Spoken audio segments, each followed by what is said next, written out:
Last time, we exposed the devastating impact of corruption, how it destroys businesses, livelihoods, and entire societies. But today, we go deeper. Corruption isn't just out there, it begins within. Before we can change systems, we must confront the first battlefield, ourselves. What happens when hidden weaknesses go unchecked? What price do we pay when integrity is compromised? In this modern-day story inspired by ancient wisdom, we uncover the truth. No strategy, no law, no reform can succeed if the heart and mind are not aligned with what is right. Join us as we navigate the battle between obedience and disobedience, integrity and deception. Because if we truly want to win against corruption, we must first defeat it within ourselves. The city skyline shimmered under the evening lights as Joshua J. Matthews sat in the executive boardroom of Gideon Corp. The company, once a powerhouse in the tech industry, had been struggling for years, losing deals, investors, and credibility. Now, as its newly appointed CEO, Jay had one mission: to restore its former glory. But he soon discovered that external competition wasn't his biggest threat. Corruption was eating away at Gideon Corp from within.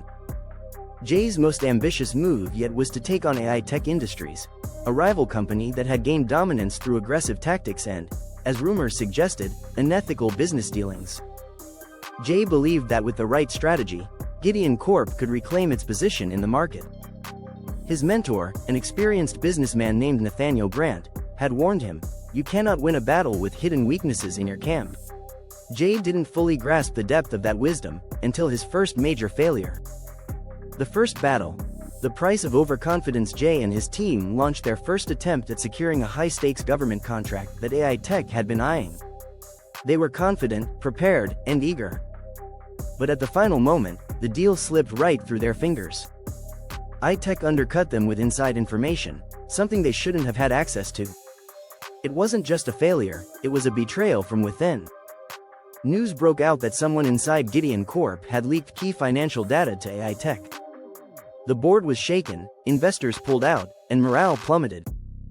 Jay was devastated. Nathaniel's words echoed in his mind: "You cannot win with hidden weaknesses." Uncovering the betrayal, an internal audit of the soul determined to get to the root of the problem, Jay ordered a full internal audit. What he found shocked him. One of his most trusted executives, Aaron Clark, had been embezzling funds and secretly feeding information to AI Tech in exchange for personal gain. It was a modern-day version of Achan's sin, one man's greed threatening the survival of an entire company. But Jay soon realized the problem wasn't just Aaron. It was himself. Nathaniel sat with Jay late one evening, looking him in the eye. "You're focused on auditing the company, Jay. But have you audited yourself?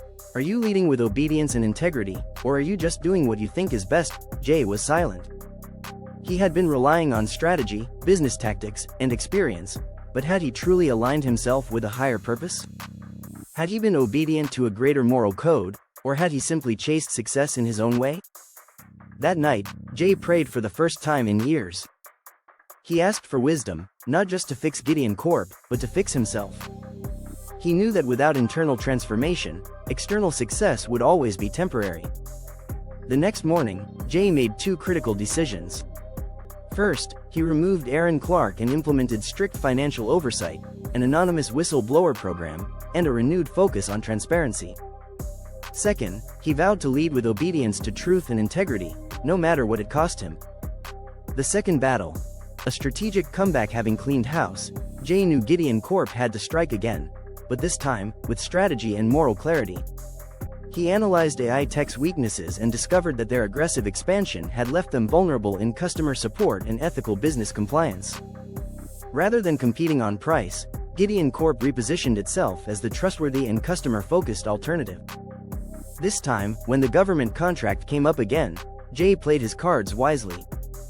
He engaged directly with decision-makers, showcased Gideon Corp's new integrity-driven leadership, and highlighted AI Tech's history of questionable ethics. The result? Gideon Corp secured the contract, marking the beginning of its resurgence. The lesson: integrity wins the war. Jay's journey mirrored an ancient lesson. Success is not just about external battles, but about ensuring internal strength and integrity. Through failure, he learned that no strategy can succeed when corruption exists within. But with wisdom, transparency, and faith, victory was possible. As he stood on the rooftop of Gideon Corp's headquarters, looking out at the city he was determined to impact, Jay knew this was only the beginning. The war against corruption wasn't just about his company. It was a battle that every industry, every leader, and every society had to fight.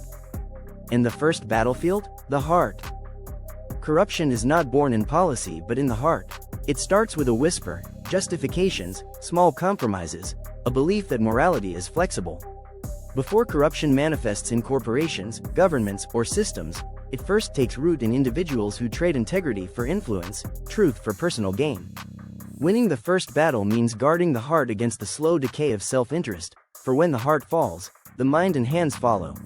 This battle should emphasize that before corruption destroys organizations and nations, it first claims individuals. The true fight is not just external but internal. Winning requires self-discipline, accountability, and an unshakable moral core. May our Creator continue guiding us.